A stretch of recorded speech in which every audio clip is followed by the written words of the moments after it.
This episode of the Multiracialverse Podcast is brought to you by Eviton Couture, a brand born from a powerful vision and a deep connection to heritage. Founded by Shinnecock brothers Jason Tech King and Wayon Moon Smith, Eviton represents resilience and pride. From handmade tie-dye to wellness-focused athletic wear, each piece is crafted with intention and positivity, smudged with sage for good vibes, and delivered to you with love.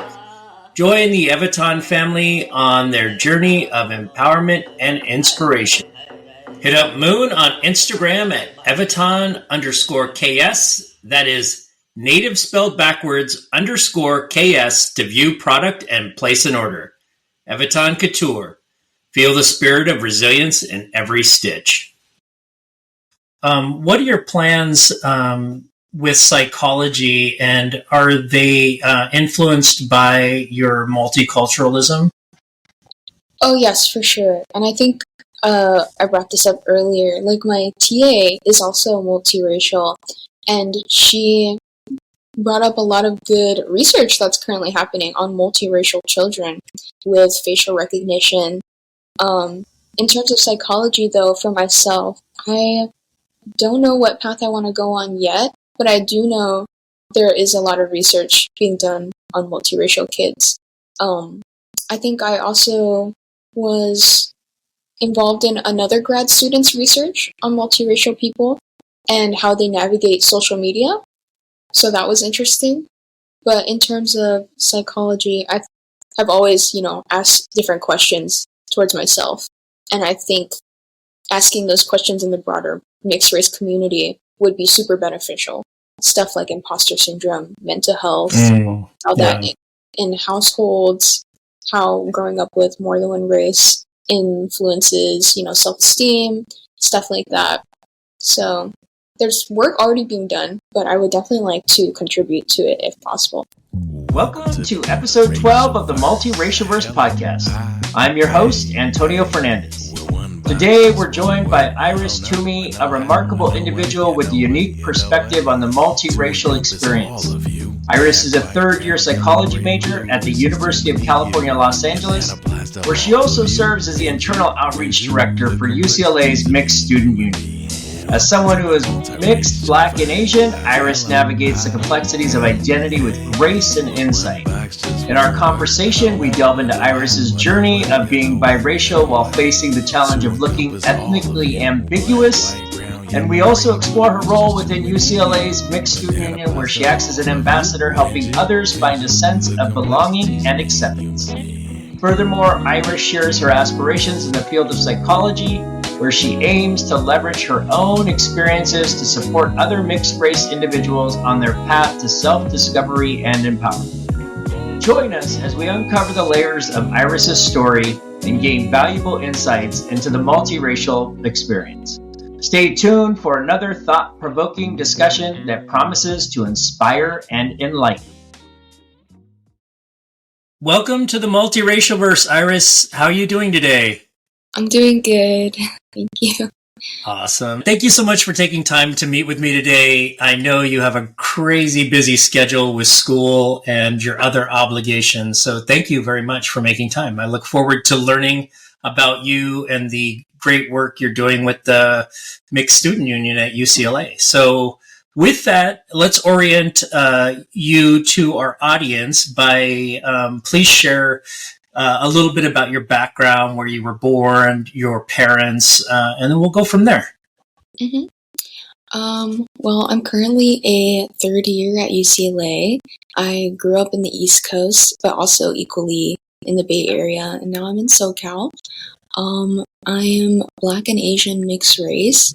The Black Asian part comes from my mother's side, and more Asian comes from my father. And yeah, I'm here now, just involved in the mixed community as much as I can, trying to reach out to more Asian people, but also multiracial people in general. Awesome. So growing up, did you feel that your father's culture, your mother's culture impacted things around the house, more traditions per se, food? Did you speak other languages besides English? I think I didn't grow up with my father for a while. So it was just my mom, but she was primarily half and half Black and Chinese. And she was very like proficient in Chinese. She knew 2 different dialects. So she knew Toisan and Cantonese. And she did try to teach me Cantonese or Mandarin when I was younger, but kind of just like gave up along the way because in her family, she was pressured to learn those things. And she did not want the same for me. Although I do wish I had known it now. Maybe I'll get back into it. But she always tried to loop in different aspects of her culture because her mother was an immigrant directly from Hong Kong. So she, as a second generation child, I think she had a lot of Chinese influence on me and my sister growing up. So we would celebrate Chinese New Year. She would try to make different dishes. And our grandma would always send us DVDs that were fully in Chinese. Oh, and there was no subtitles, so you just had to deal with it. But, yeah, just different stuff like that. Yeah. And that's interesting that she went the path of, I guess, kind of giving you an option or saying, like, because of her experience of having it, what she might have considered forced on her, that she maybe went down the path with it and was like, you know what, like, it's pretty tough. I've talked to a few people about the Chinese language, different dialects too. And it's not something that is as easy to put together maybe as some of the romantic languages like from Europe, so. Mm-hmm. Yeah, I think it was definitely her family as well, her being the only person that was part Black. They definitely, the pressure was not very nice. And I think her growing up in that household wasn't very nice. So she's always had that inner conflict with her identity. And I guess she just didn't want to pass that on to me and my sister. Yeah, and with that, did you feel like when you were younger, from when you possibly have recognition of an awareness of your identity or of yourself, because I know it's different for everyone, and there's those points or milestones within our journey that definitely stick out, depending on, whether they're traumatic or whether they're happy moments. Did you have a feeling of being other or tiptoeing between these 2 different cultures, or even just with yourself, the way you presented, the way people identified your, when you were going to school growing up? What was that like to you? I think from an early age, I was definitely like, we don't look the same because my mom, she looks like a fully Black woman. She doesn't look very Asian. But I just noticed like our skin tones are darker. I'm a bit lighter. I don't think it helps that my father wasn't in the picture because I think if he was there, I would have been like, okay, there's, mom is darker, father is lighter. But all I had was my mom. And so I guess I was just like, I'm something. And then I went to school for the first time. And I think growing up in Buffalo, for the majority of my childhood, it was a white suburb. And that was definitely an experience as a person of color. And that's when I noticed like, oh, I'm a lot darker than most of the other kids. And they all look like their parents, and I don't. But then we moved to the more urban part of our neighborhood, and that's when I got a lot more Black friends, a lot more Asian friends, Latinx friends, and I was like, okay, there's people come in different shades, there's different races, so what race am I? And my mom has always been very, like, from a very young age, she's told me about at least the Black background with slavery. She had me reading books on it when I was younger, but she was always speaking to her mom in Chinese on the phone. So those were things I picked up on. And I was like, I'm learning about several different things as a kid. And I'm kind of just like, I guess I'm a bit of both. And I think that clicked mainly during my, I would have to say, second grade. we had to do a little voting thing in class, and we had to select our race. And there was no option to pick more than one. There was no multiracial option either. So I was just like, what do I do? My mom is Black and she speaks Chinese. And at this point, she's also told me the background of my dad. So I was just like, oh, this is not something that's the norm. So for me, that was kind of a point where I was just like more and more self-aware of my background. Yeah. I was going to ask if you, at what point did you have an understanding of, I get an opportunity to identify one way or the other, or, recognizing both of your sides. Was there a point while you were growing up, did it go back and forth? Like, were you, I identify as an Asian woman or identify as a Black woman? I think for a while, I just didn't want to identify as either. And that is probably due to the growing up in the suburbs and wanting to assimilate with all the other kids. Once I moved to the more urban area of Buffalo, I think I started gaining friends in both races, and that definitely boosted my confidence, where I was like, oh, they're not afraid to be themselves, and it's actually, cool to be Black or Asian. They were also I think the majority of my elementary school was immigrant children, and for me, that was something I'd never encountered before. So I was just like, all right, I'm ready to learn whatever I can about other people and my own identity. I think also just my mom coming to my school to pick me up, and then she's speaking Chinese, and people were like, oh my god, seeing her identify with both sides, presenting as fully Black, but then being extremely Asian in this way of language. I was like, that's my identity. That's really cool. It does also sound like your mom had an opportunity to connect definitely with more diversity when you did move to, as putting you in the middle of a place that was more diverse. So that it sounds like that was definitely a really positive thing, which is awesome. It's amazing listening to you speak that, like, and I went through something similar, like how impactful the white American culture is on mixed individuals such as us, or BIPOC children that are raised in those suburbs, to make them think that they need to fit in with something like that, So, as you said you moved, you told me before we were on camera that you moved to the Bay Area. Obviously, probably more diverse than it was in Buffalo. How was your high school years? Did they have clubs at your school that you joined? Did you join them?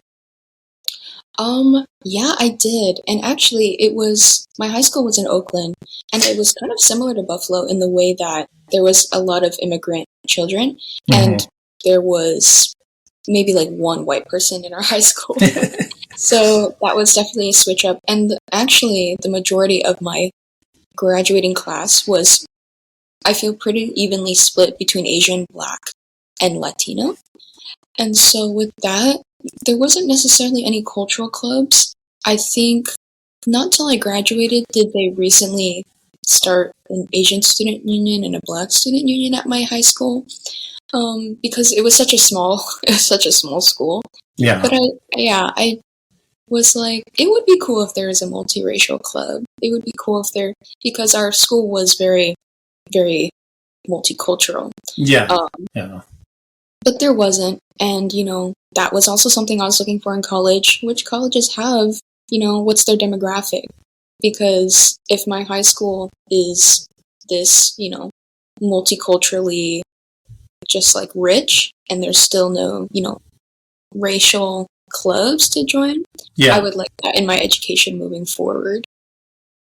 And did you seek out, prior to college, did you seek out, in your teenage years, were you seeking out a way to connect more to your cultures? whether it was, going to events or seeking out books or other things? Yes, yeah, for sure. I think the thing about teenagers is they're a lot more judgmental. So I was just kind of more wary about what I said about myself. I mainly came off as Latina, and so that is a lot of how some people accepted me.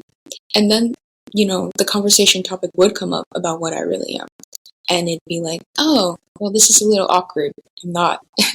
I'm not, whatever y'all thought. But, yeah, I think in high school, I was just trying to fit in with everyone else. And I will say my friend group was very, very, I would say diverse. I was friends with just about each racial group. That's weird to say, but I was friends with the one white kid in the high school too. So he was friends with everybody though. He was just like the honorary white kid. And I never tried to force it on anyone though, because that was a period of time I was going through where I was like, do I have a right to like say that I am? Because all these kids can speak Chinese and they're my age, and all these kids look a lot blacker than me and they're my age. So I remember this one girl that I was friends with, this black girl, she told me that I have white girl hair, and that kind of like made me sad.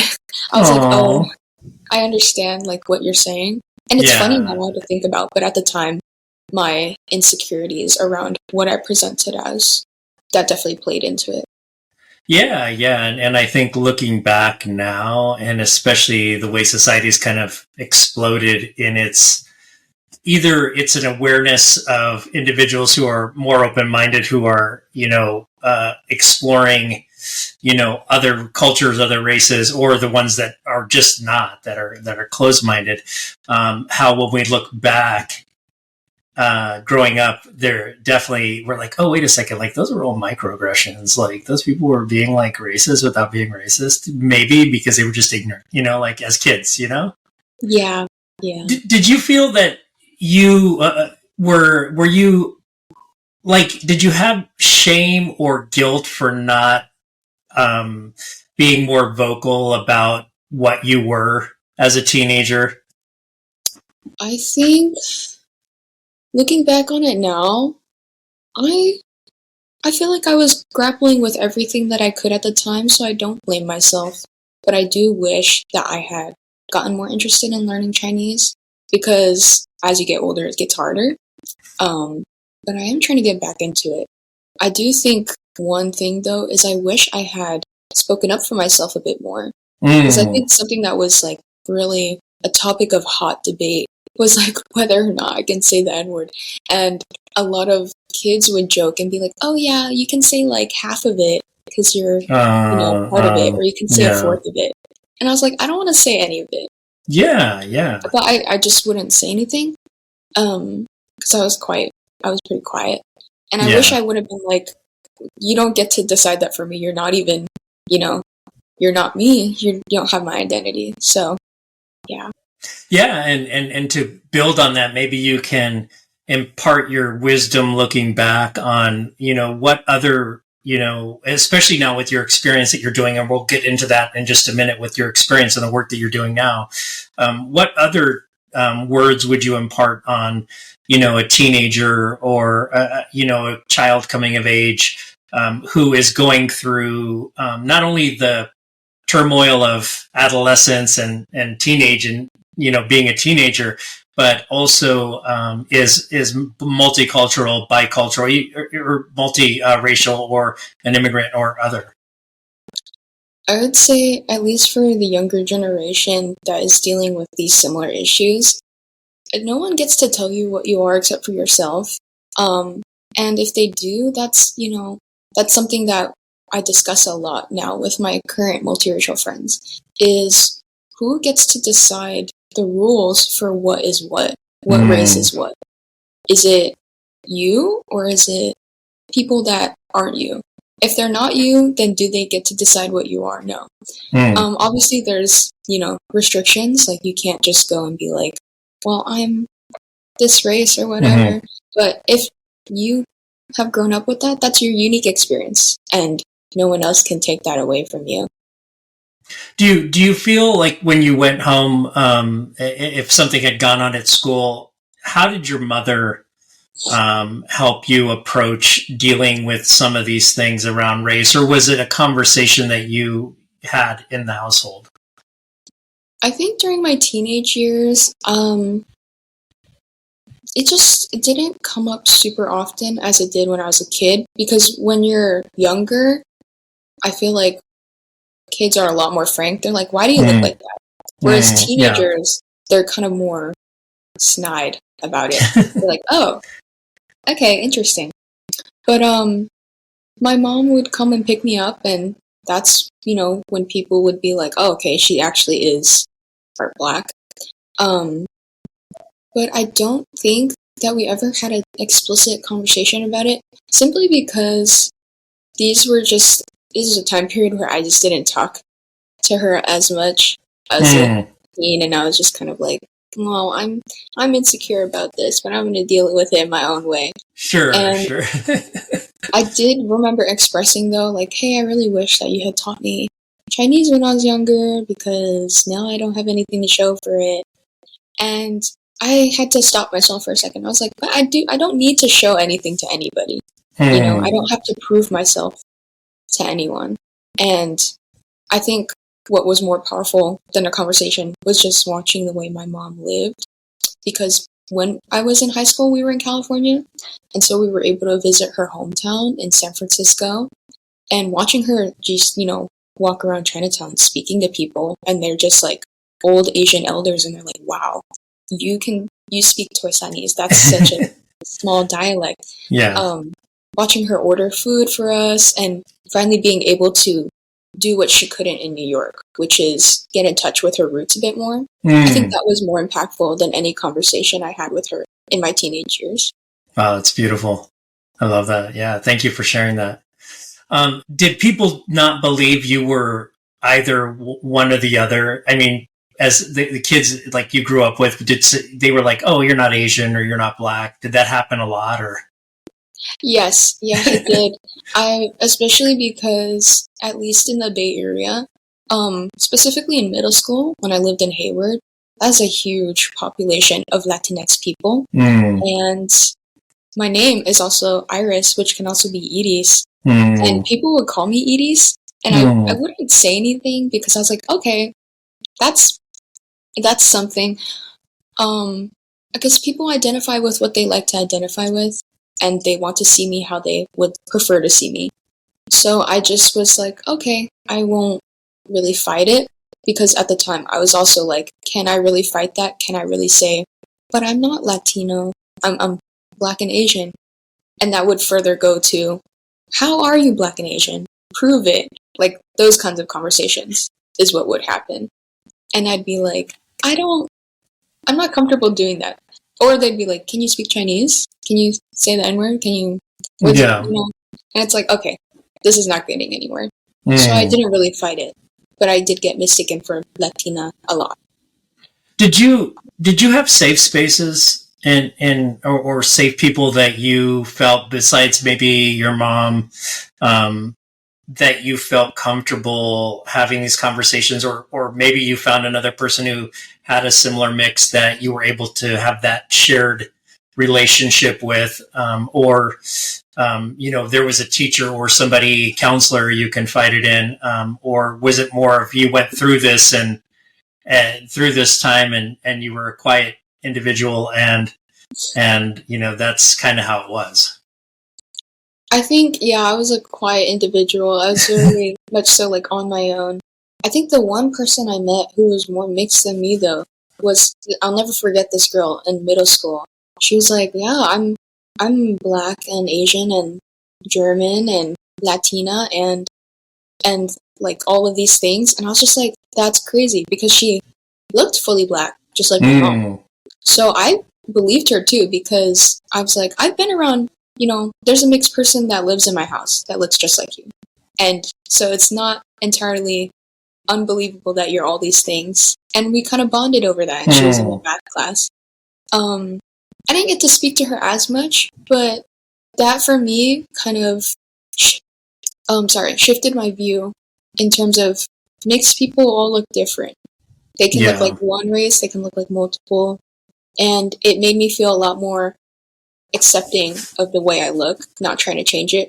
Because she wasn't trying to change how she looked. She was proud that she was all these different races, and even if they didn't pop up in her visual appearance. Yeah, it's great. I love when I hear stories of that we have on our journey where we see representation, or we see, like with her, you said she was proud of what she was, and that inspired you. I love hearing things like that, because I'm sure now, and especially in the work you're doing, but you meet a lot of people who you inspire through the way you live your life. So quick question, do you and your sibling, do you approach being biracial the same way? It's different for us because she has a different father. And so with that, she is also a different mix. She's actually more mixed than I am, I would say, because she's Black, Asian, and also Native American. And with that, she's also part white. She doesn't really like being white, because also the white comes from her father, and her father's never been in her life. So all she's known is a Black Asian household, and that's the part she chooses to accept, and the Native American. But she's definitely when she was little, she's like, I'm not white. I don't want to be white. And now she's relatively the same, but she just loves all of her cultures. She presents us somewhat really white. I think her appearance over the year has also changed, is what makes it different. I feel like I've always looked the same. I've always been tan. I've gotten a bit darker, and my hair's gotten a bit wavier, but I'm still the same. But my sister, she grew up, kind of light green eyes and blondish hair, and now it's black and super curly, and her eyes are also darker now. And her skin tone's a little darker. So she's grown into I feel like her internal identity has now matched her visual appearance a bit more, and she's a lot more confident. That's awesome. So now let's step into the college years. You're into college, and how did your journey evolve once you went to college? Oh, I think it evolved a lot, because my first freshman year was COVID, during, recovering from COVID, so everything was on Zoom. But I was still able to find the Mixed Student Union, and just talking with the president for the first time, Emily, who I know very much closer now, was definitely life-changing, because she also kind of looks like my sister, because Emily's Asian, and my sister's Asian and white, partially. So I was like, okay, this is like familiar territory, nothing I'm not used to, and it's really cool that UCLA is one of the only colleges in the U.S. with the Mixed Alumni Association. So I thought that was interesting. They continue it into post-grad. And that definitely attracted me very much to the school. I was, got into multiple UCs, was doing my research, and I was like, this is interesting. And then, So now, you found that in the research of looking for schools that they had this mixed student union? Yes. Wow, that's really, really cool. I don't think most people would even think to, look for something like that. Yeah, because my idea was, if there isn't one, I definitely want to start one. If people will join. And then I was like, oh, I don't need to. Never mind. Yeah. Yeah. And it sounds like it's relatively old, right? I mean, per se, for a group. Like 25 years or so? I think so. I do need to brush up on my history. Sure. I think, we were founded around the 2000s, 2010. So, yeah. Awesome. And so how did your identity evolve as you started to embed yourself in the community of the Mixed Student Union? At least with my own personal identity, I met a lot more Blasians. I had never met another Blasian before, other than that one girl in middle school. And she didn't look like me exactly. Here, I've met several Blasians that look just like me, and I'm like, okay, that's kind of weird. we don't have curly hair, and none of us speak Chinese, and all of us are scared to go to the Black Student Union meetings. So that's kind of something we bonded on, and we were kind of like, oh, maybe we should all go together. Because this one girl is, I think, Black and Japanese, and she was like, she shared this in a MSU meeting where we were talking about imposter syndrome, and she's like, yeah, I do suffer from that a lot, because one time I went to the Black Student Union, like the African American Student Center that they have at UCLA, and they just kind of looked at her like she was confused. They're like, are you in the right place? And that can be discouraging. Yeah. Also for myself, I don't want to go through that if I go down there. So if I ever do, I would probably call up one of my Malaysian friends or one of my friends that I feel more confident going with. But that definitely, for me, was like, oh, I'm not alone in this unique experience. Yeah, that's really interesting to have that experience of being mixed and having, not feeling like you're fit in somewhere with a place that's been set up to represent, one side of that culture of your multicultural or biracial, multiracial experience. So, so tell me, how did you were you involved with the Mixed Student Union at first, or how did your involvement with the Mixed Student Union come about? At first, my freshman year, I was like, I want to take it easy on myself, so I just went to the meetings. But then their internship opened in winter quarter, and I was like, okay, this sounds very daunting, but I will apply because I feel like I belong here. Yeah, it went very well, and I was able to become an intern, and I created it was actually a lot more relaxed than I thought, which I appreciated. And I was able to create the Mixed Student Union's mascot. So I think that definitely made me feel more like, oh, I actually have a stake in this board. I have a stake in this club and what they do. And yeah, then I created graphics for our Instagram. And now I have an actual board member role. So that's exciting. Having a role as a board member definitely makes me feel more like I am going to impact future meetings and people who come here. I'm going to be that person that they see at the early activities fair when they're checking out all the clubs, and they're like, okay, this is the multiracial club. So, yeah. And how does that? It's cool that you found it through your research. And if anybody's listening out there, if your school doesn't have a mixed student union of some sort, connect with Iris. She'll help you get one going. She can point you in the right direction, because I think that sounds like an awesome idea. But how did you recruit? Did you find that a lot of the individuals that showed up were people that had noticed or seen this in, the marketing material for your school, or was it at fairs or other places? I think a lot of our current members, they found us through the early activities fair, and they didn't even know that we were a thing. Like, a lot of people are like, I didn't know that there was a mixed community here.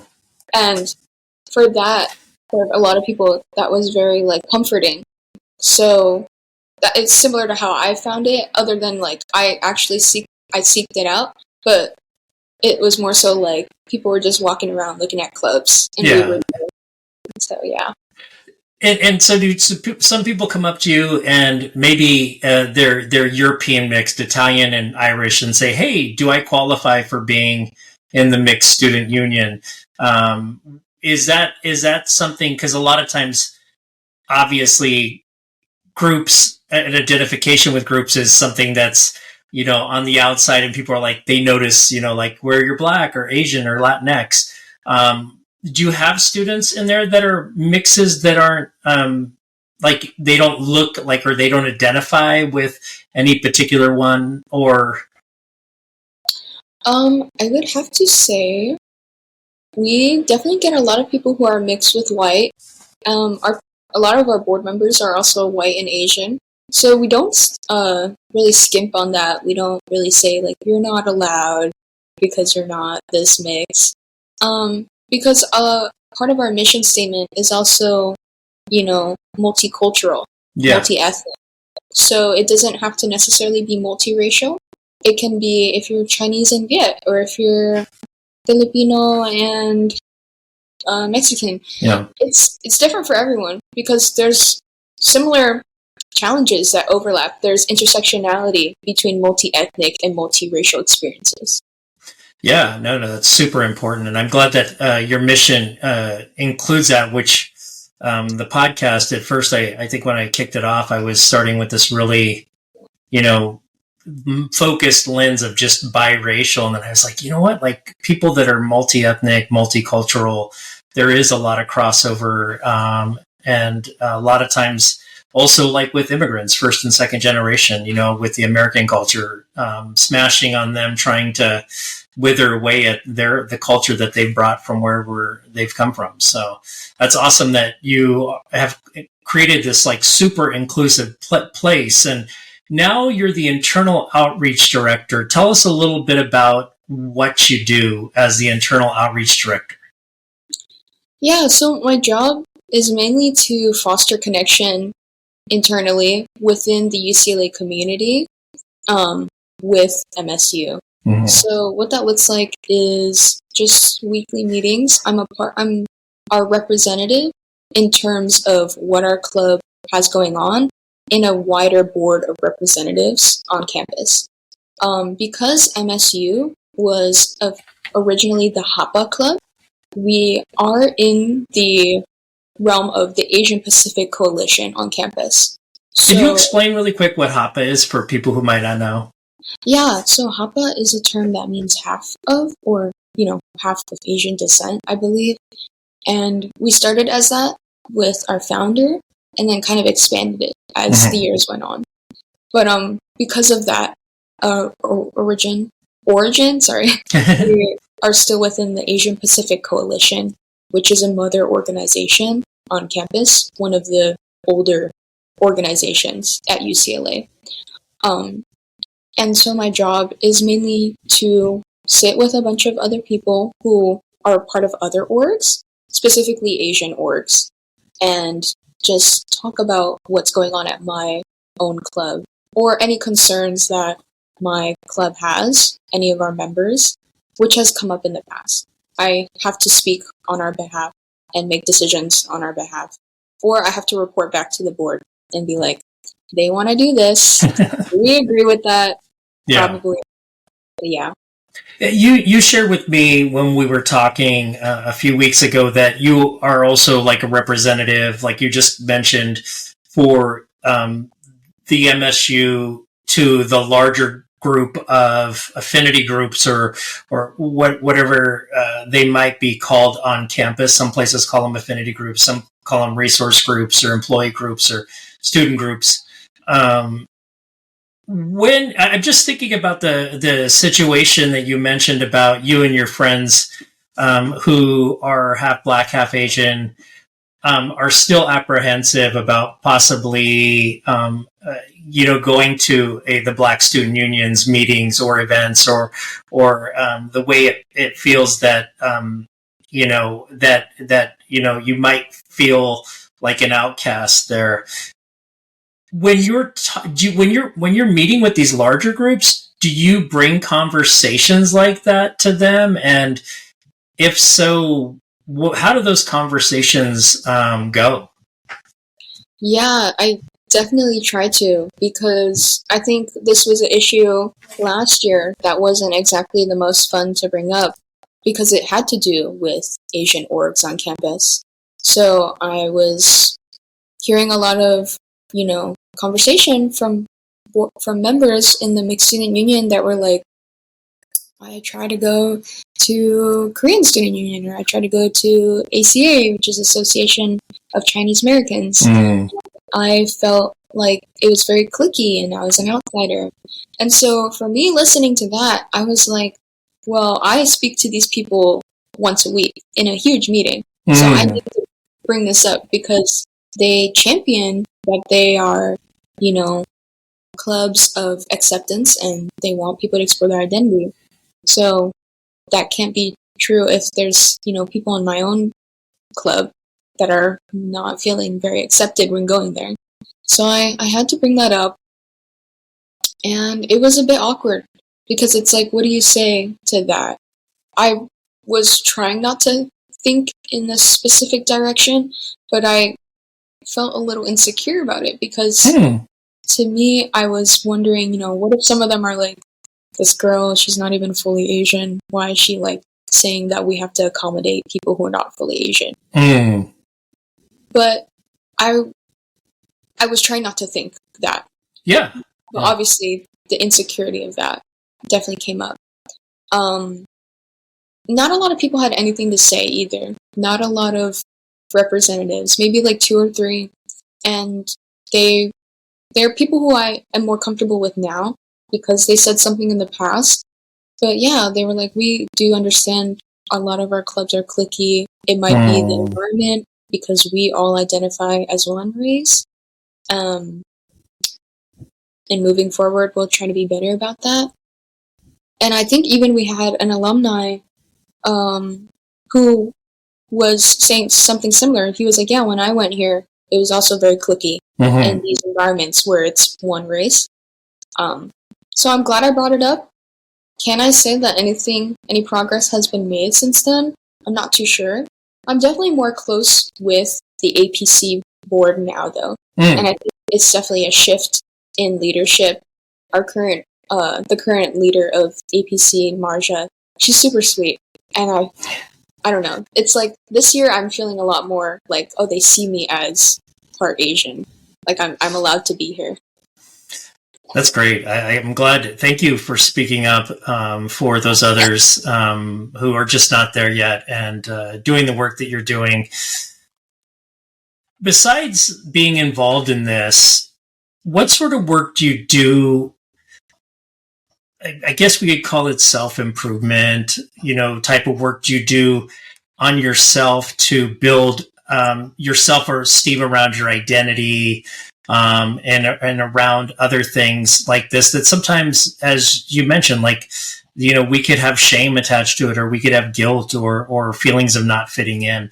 What sort of work do you do on your own that you feel has helped you feel more confident in your identity? I think definitely being a part of the Mixed Student Union. I know that's like an easy cop-out, but it's made me realize that there's not one way to identify, and there's not one way to go about it either.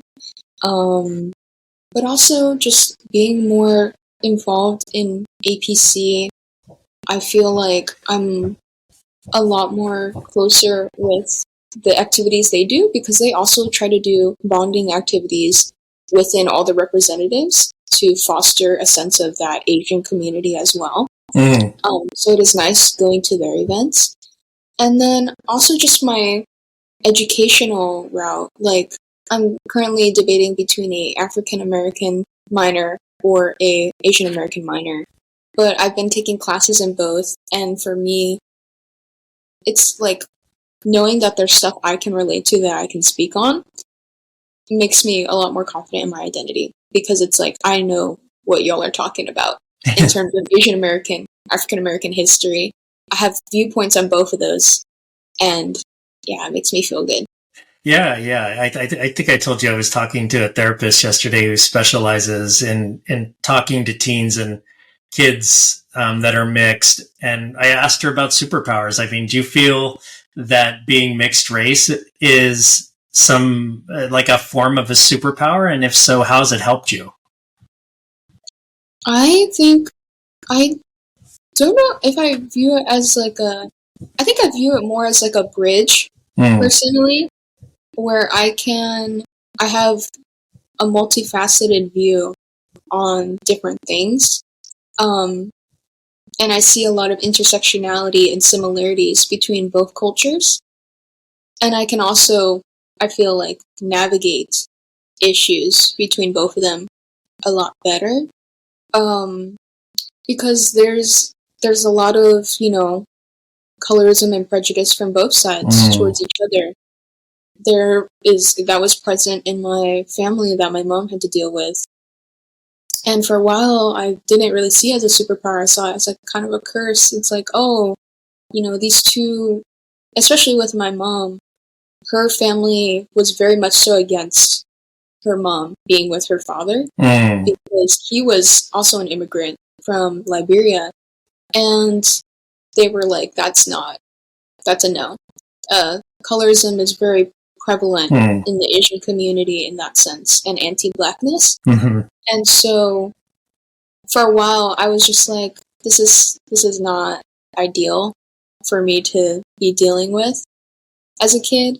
I was just like, I really wish that I could make people get along. At least in my high school, there was a lot of that too, where there would be Chinese kids or Asian kids, but sorry, tripping over my words. There would be a lot of, in Cantonese, there is a word that is equivalent to the N-word. And I knew that word because my mom said, don't ever say this. If you hear someone say this, it means, the equivalent of the N-word. Yeah. And I'd hear that a lot in my high school. And so for a while, it didn't feel like a superpower. My identity felt more like, I see a lot more prejudice than I thought I would, because I'm understanding what that person is saying about that other person. Yeah. And then as I'm seeing Black kids who are also being prejudiced towards Asian kids. And I will say it's a lot more mature in college. People are a lot more mature. Yeah. But people still stick to their own. And so for me, that's a kind of a point of tension in my life where I just wish communities would come together a bit more. But that's why I'm in the MSU, and that's why I'm in the APC, to be a representative of people just putting aside their differences in terms of the Asian and Black communities. Yeah, I'm glad they have you with that attitude too, especially. It's very, very important.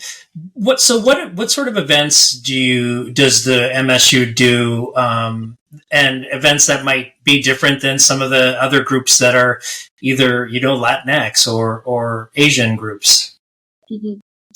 I think we do quite a bit of talk about being mixed. Like that is our focal point all the time. And we try to branch it off too, because at least in the age we are now, the age of technology, there's a lot of multiracial discourse from people who aren't mixed that have a lot of things to say about mixed people. There's, I think, something we focus on quite a bit. One of my most favorite meetings is talking about mixed people on social media and how there's a lot of fetishization and a lot of misconception about mixed people coming from people who aren't mixed. There's accounts that pop up on my Instagram that is just like about multiracial babies and couples, and it's like, that's all fine and dandy, but when it's your whole account is that, and it's saturated with content that's very overtly sexual, it's weird, it's like, that's not right. Yeah. And that's something we talk about. We get really into the not so pretty parts of existing as a mixed person in this day and age, because with multiracial babies, there's a lot of, and I've heard this comment before in my younger years. There was this girl in my middle school that was like, I want to have a baby with a Black man because Latino, because chocolate, I want a chocolate baby, and I want the curly hair. And it's like, this isn't Build-A-Bear Workshop. This is a real person, And I think a lot of people see mixed individuals in that way. Like, oh, you got the Asian hair. I want a mixed race baby with the Asian hair, or I want to have a mixed race baby with a white person, so they have the light colored eyes. And it's like nitpicking at these specific traits is not good. So, we get into that. We get into the not pretty parts, but we also get into the great parts. Like, oh, you can access both your cultures in this way, and you can inform people better about it as well. Yeah. I hadn't honestly thought about that particular part, the fetishizing in that to that extent. But yeah, that totally makes sense. And yeah, I think that's a powerful conversation to have. And so, what do you feel it's like to show up an ally? Like, how do you show up as an ally as a mixed person? And has that evolved over the years for you, the way that you've shown up in activism as an ally? Oh, yes, definitely. Like, I think now is a better time than ever to be an ally for both issues, especially during, Black Lives Matter and Stop Asian Hate. Both of those were very hot points of contention in my younger years, because they were both happening around the same time when I was a teenager in Oakland, of all places. The home of the Black Panthers, and also home to one of America's Chinatowns. So Oakland Chinatown had a lot of good, events where I think there's this one that warmed my heart a lot. For the Stop Asian Hate movement, a lot of people who were also there for the Black Lives Matter movement were like, we are all people of color at the end of the day. No matter if you're Asian or Black, we're all underneath the same kind of oppression. And so I think it was just heartwarming to see that older people from both sides of my community are coming together to support each other in, whatever is happening in real world current events. And then right now with APC, they're a lot more politicized this year. So a lot of what we focus on is also what's going on in Palestine. And a lot of the allyship for that is coming from all races, like worldwide. So that is like, I'm there, Yeah. And I've been in a lot of groups, and I know it's evolving that the term BIPOC or person of color is usually in the past has been reserved for somebody who's Black, Indigenous, or Latinx, or maybe Middle Eastern. Do you find now that a lot more of the Asian groups are using that term, being a people of color also, that you've seen on campus? Do you mean like Asian people using that term? Yeah. Yeah, I definitely, in APC, a lot of our conversation, they use that term, or POC, especially because APC, I think UCLA recently reached out to APC about building an Asian student center, just like the Black Student Center at UCLA. But APC, at least with the president, Marja, she was like, this is interesting that they bring this up to us because the indigenous population on our campus has been asking for a student center for years. So why all of a sudden it feels a bit, and I think all of the representatives agreed, we can't accept this offer because UCLA as a entity has always been quite, they supported the apartheid back in the day, and today the chancellor, our at least our tuition is used to fund, the shipping of weaponry into Israel and Palestine. So all of our representatives were on the same page, like, this is a nice offer, but if we let UCLA have their way with it, is it going to include all Asian people? Is it going to include Southeast Asian? Is it going to include Indigenous Asian people? And why are they asking us for an Asian? Why do they want to offer us that, but not, Indigenous students and Latinx students? Yeah. So, yeah, there's definitely that. That's great. I love that you guys are standing your ground, and it's really well thought through. We got to find where those roots lead to, too, with money especially. So, Yeah. you're studying psychology. Really quick, a couple of questions about that is, what are your plans with psychology, and are they influenced by your multiculturalism? Oh, yes, for sure. And I think I brought this up earlier. Like, my TA is also multiracial, and she brought up a lot of good research that's currently happening on multiracial children with facial recognition. In terms of psychology, though, for myself, I don't know what path I want to go on yet, but I do know there is a lot of research being done on multiracial kids. I think I also was involved in another grad student's research on multiracial people and how they navigate social media. So that was interesting. But in terms of psychology, I've always, asked different questions towards myself. And I think asking those questions in the broader mixed race community would be super beneficial. Stuff like imposter syndrome, mental health, how that in households, how growing up with more than one race influences, self-esteem, stuff like that. So there's work already being done, but I would definitely like to contribute to it if possible. And what has been your top moment? Do you have a moment that sticks out, either being an ambassador or something that happened within the Mixed Student Union in the past few years that you've been participating, that stands out as like a moment that you'll remember as something that was truly rewarding or positive for you? In the Mixed Student Union? Yeah. Just in your journey to, like, maybe through your college years.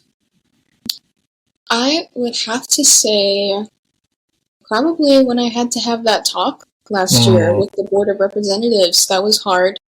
And I was very transparent with my whole board about the responses that we got and the lack of responses that we got. Because it hurt at the time, It was like, why is there so much silence surrounding this topic of including more multiracial people into monoracial clubs? So I definitely felt that was super rewarding, because I don't think that's ever been brought up by a mixed race rep before in that environment. And it is daunting. It was very daunting because they're all fully Asian and I'm not. And I had to go and be like, you need to, I was trying not to, see it as me being demanding, because it's not demanding to ask for more space for people of color in an environment that says that people of color are allowed to be here. I had to, at the end of the day, let my board know that, like, yes, it was scary, but also, why are we scared to ask for more? And especially with that more being what we deserve, which is an equal standing with people who are fully Asian. Because just because you're part Asian doesn't mean you're not fully Asian, or that you're less or more than Asian, Yes. So, yeah. Yeah, that's amazing. That's you should scream that from the mountaintops. I know me and my guest yesterday, she's very adamant about talking to parents about telling their kids, and when they're sharing about what their kids' ethnicities or backgrounds are, is to not use percentages or halves or things like that, is to say, they're, Asian and Black, like they're, and to learn to share with them, to help boost their self-esteem, that they're like fully both of those things. It's just a different version, an evolving version. I mean, we're a mixed culture. There's 30 million mixed people that say they're mixed Americans nowadays, and it's only going to grow. So yeah, I think that's awesome. I think you should scream that from the mountaintops. And yeah, those groups, they have to learn to be more fluid, I think, and they will in the future, hopefully. as far as, the way that they look at membership. Because especially for what they're trying to do is be inclusive, which, and they just end up doing the exact opposite. So, Yeah, so true. I ask everyone, what is your recipe? Have you ever thought about what your recipe or what it would look like, or what do you think would get us to world peace? I ask that. Always save the easiest one for last. World peace. I think MSU actually had a whole meeting on this about what is the point of distinctions? What is the point of racial categorization? And it was interesting because it was a collaboration meeting with the Native American Student Union at UCLA. And a lot of their representatives were like, racial categorization is my access to resources. Identifying as Native American in America is the only way that they get to like access resources that have, historically been taken from them. Yeah. Reservation land, medical benefits, financial benefits. And it was interesting because for a while I had held the idea that, distinctions are not good. Like, why do we have, why are multiracial people boxed in, But that changed my mindset a lot because I think having categorization, having communities is what fosters, greater exploration of your own identity. And categorization is important to some people in that aspect. Because that's your in-group, that's who you are. And it doesn't have to necessarily be a bad thing. So in terms of world peace, I would say categorizing is not a bad thing. It becomes bad when people, use it to put others above other people. As long as we're not doing that, I think we should be good. But it's good to have community. It's good to have a experience like that, a bit separate from other experiences.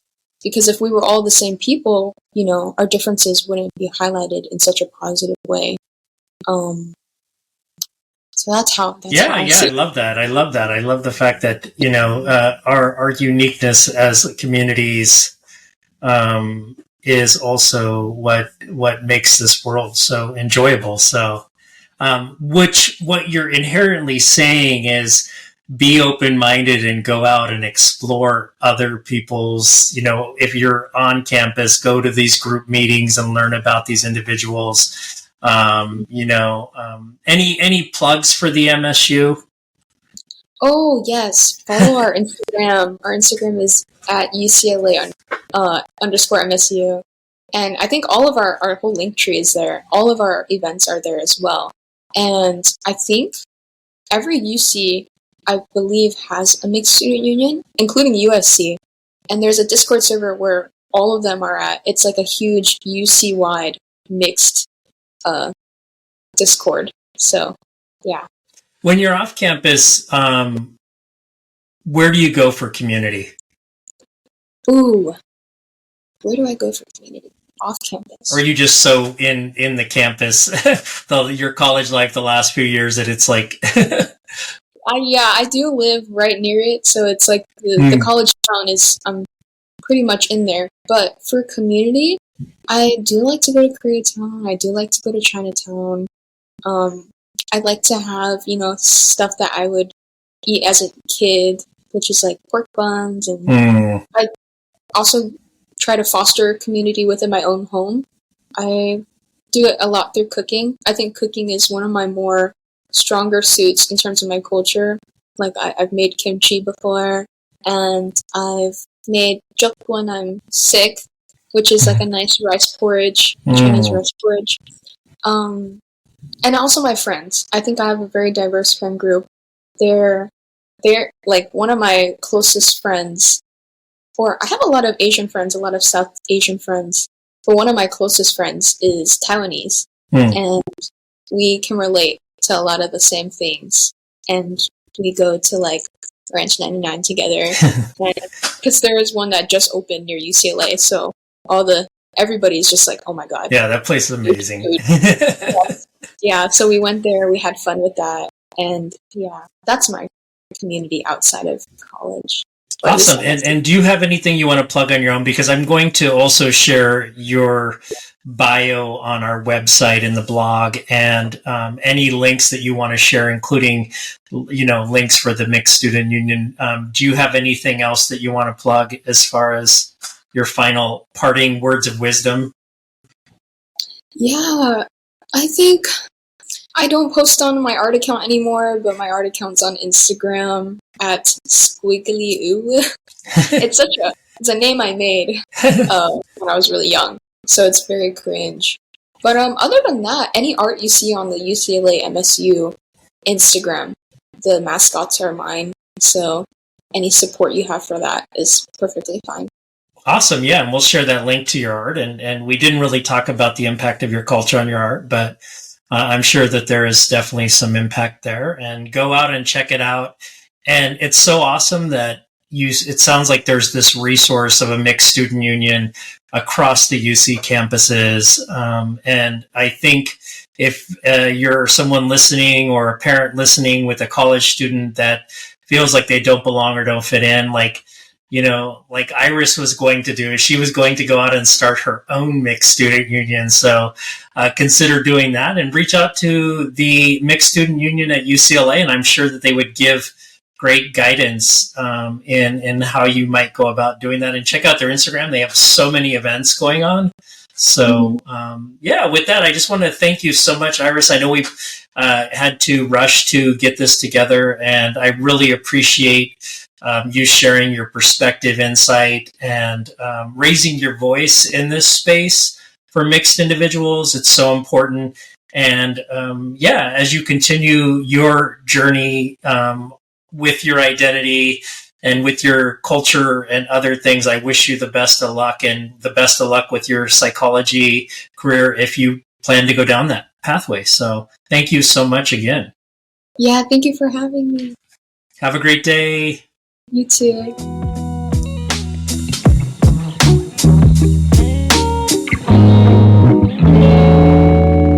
Thank you for joining us for the Multiracialverse Podcast. My name is Antonio Fernandez.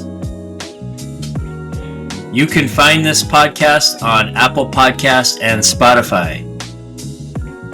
Huge shout out to my friend Johannes Skoda for mixing and creating the intro music, and DJ Kazam for the track.